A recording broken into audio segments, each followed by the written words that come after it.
A lot of dogs don't like having their collar grabbed. It can make them overexcited, mouthy, or make them want to run away. The collar grab. This is a really important safety behaviour. There may be a time when you need to catch your dog in an emergency. Maybe your dog has got loose, or he's scared or hurt, or a stranger needs to catch your dog.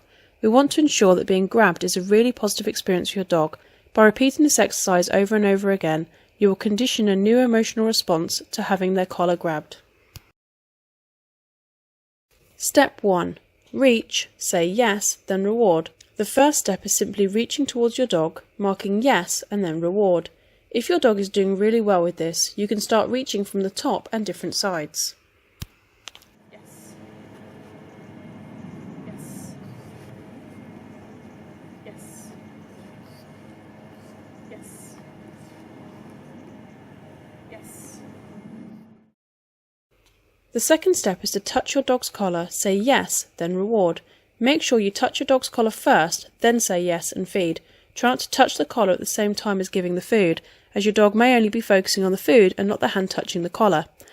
If you can't get your hand near your dog's collar without him trying to mouth you, then you can give the food first, then reach to touch the collar whilst your dog is eating the food. Yes. Yes. Yes. Yes.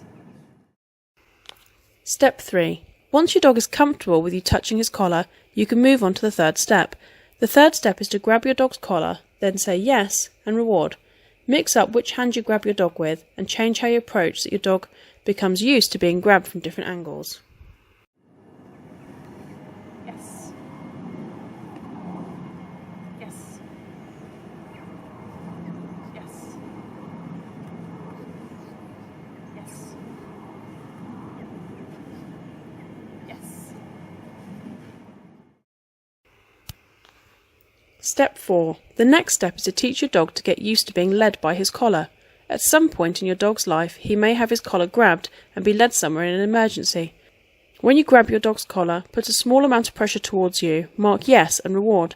Slowly progress to moving your dog one pace, then several paces. You can use food to lure your dog forward if he struggles with this. When your dog is comfortable, you can practice without the lure. If your dog becomes uncomfortable, starts mouthing, or starts backing away, go back a step or several steps.